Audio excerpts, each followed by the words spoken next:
Assalamualaikum warahmatullahi wabarakatuh. A'udzubillahi minasyaitonirrajim. Bismillahirrahmanirrahim. Alhamdulillah wa syukrulillah wa la haula wa la quwata illa billahil aliyil azim. Asyhadu an la ilaha illallah wahdahu la syarikalah wa asyhadu anna Muhammadan abduhu wa rasuluhu la nabiyya ba'dah. Qala Allah Ta'ala fil kitabil karim, a'udzu billahi minasyaitonir rajim, wa may yarghabu an millati Ibrahim illa man safiha nafsah wa laqad istafainahu fid dunya wa innahu fil akhirati laminas salihin. Dan tidak ada yang benci kepada agama Ibrahim melainkan orang yang memperbodoh dirinya sendiri. Dan sungguh kami telah memilihnya di dunia, dan sesungguhnya dia di akhirat benar-benar termasuk orang-orang yang salih. Idza qala lahu rabbuhu aslim, qala aslamtu lirabbil alamin. Ingatlah ketika Tuhannya berfirman kepadanya, Ibrahim, tunduk patuhlah. Ibrahim menjawab, aku tunduk patuh kepada Tuhan semesta alam. Wa wassa biha Ibrahimu banihi wa Yaqub, ya baniyah innallaha astafa lakumud dina fala tamutunna illa wa antum muslimun. Dan Ibrahim telah mewasiatkan ucapan itu kepada anak-anaknya. Demikian pula Yakub. Ibrahim berkata, wahai anakku, sesungguhnya Allah telah memilih agama ini bagimu, maka janganlah kamu mati melainkan dalam memeluk agama Islam. Am kuntum syuhada'a idh hadara Ya'qubal mautu idh qala li banihi ma ta'buduna min ba'di qalu na'budu ilahaka wa ilaha abaika Ibrahim wa Ismaila wa Ishaqa ilaha wahida wa nahnu lahu muslimun. Adakah kamu hadir ketika Yakub kedatangan tanda-tanda kematian, ketika ia berkata kepada anak-anaknya, apa yang kamu sembah sepeninggalku? Mereka menjawab, kami akan menyembah Tuhanmu dan Tuhan nenek moyangmu Ibrahim, Ismail dan Ishak, yaitu Tuhan yang Maha Esa, dan kami hanya tunduk patuh kepadanya. Pemirsa dan pendengar yang dirahmati oleh Allah, kajian ayat-ayat mengambil ibrah Nabiullah Ibrahim alaihi salam dan doa-doanya di dalam Al-Quran. Pada Quran surat Al-Baqarah ayat 130 sampai ayat 133. Pada ayat sebelumnya Allah menjelaskan tentang ujian kepada Nabi Ibrahim, dan pada ayat-ayat ini Nabi Ibrahim telah lulus dari ujian tersebut secara baik dan sempurna. Kemudian Allah Subhanahu wa ta'ala memerintahkan kepada Nabiullah Ibrahim untuk membangun Baitullah, termasuk membersihkannya untuk tempat ibadah. Dalam hal ini Nabiullah Ibrahim pun melaksanakan dengan baik. Kemudian Allah menjelaskan tentang milah agama yang diserukan Nabi Ibrahim, yakni mengajak kepada ajaran tauhid dan Islam, yaitu tunduk patuh hanya kepada Allah di dalam melaksanakan semua amal di dalam kehidupan ini. Maka tidak sepantasnya seseorang berpaling dari ajaran tersebut, dan orang yang berakal sehat tentu tidak akan meninggalkan ajaran Nabiullah Ibrahim alaihi salam, terkecuali bagi orang-orang yang sengaja menjerumuskan diri ke jurang kehinaan. Jadi milah atau agama Ibrahim inilah yang diwasiatkan oleh Nabi Yakub kepada putra-putranya yang sebelumnya telah dilakukan oleh Nabiullah Ibrahim alaihissalam kepada putra-putranya. Sehingga di dalam pelaksanaan ibadah salat, kalau kita minta kepada Allah, kama sholaita kama barakta ala Ibrahim, karena Nabi Ibrahim bukan hanya memikirkan ketundukan dirinya, tapi Nabiullah Ibrahim alaihissalam adalah sosok panutan yang diikuti oleh Rasulullah sallallahu alaihi wasallam yang selalu memikirkan tentang keturunannya. Sehingga kalau kita memperhatikan bagaimana Nabi Yakub di akhir menjelang kematiannya, yang ditanyakan kepastian tentang apa yang dijadikan Tuhannya, namun semua putra-putranya menjawab bahwa bisa dipastikan akan beribadah, akan bertuhan kepada Tuhan yang telah diajarkan oleh Nabi Yakub, yang itu berasal dari nenek moyangnya Nabiullah Ibrahim, Ishak dan Ismail, ilaha wahida, yaitu hanya satu Tuhan yang esa.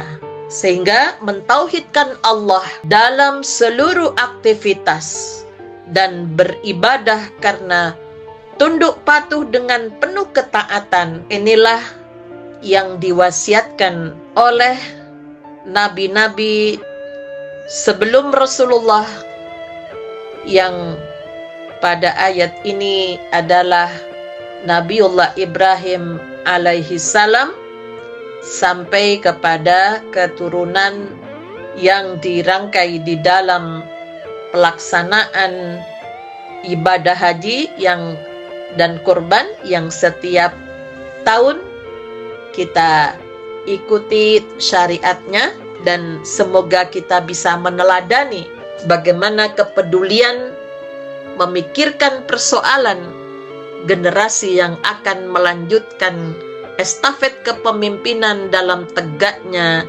agama Islam yang sebenar-benarnya di muka bumi ini.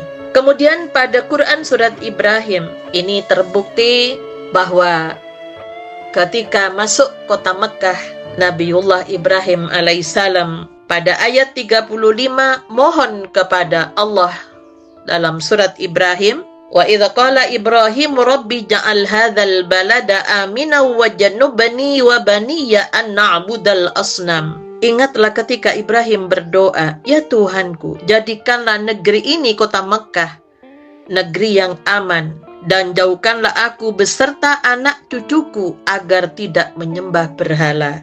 Rabbi innahunna adlanna katsiran minan nas faman tabi'ani fa innahu minni wa man asani fa innaka ghafurur rahim. Ya Tuhan, berhala-berhala itu telah menyesatkan banyak dari manusia. Barang siapa mengikutiku, maka orang itu termasuk golonganku, dan barang siapa mendurhakaiku, maka engkau maha pengampun lagi maha penyayang. Sehingga sampai di kota Mekah, Nabi Ibrahim memohon keamanan negeri Mekah dan keturunannya dijaga oleh Allah agar tidak menjadikan berhala sebagai Tuhannya, yang kalau kita lihat sekarang, berhala itu adalah sebuah simbol dari penghalang dekatnya seseorang kepada Tuhannya. Anak-anak kita sekarang tidak bisa lepas dari namanya HP, komputer, TV.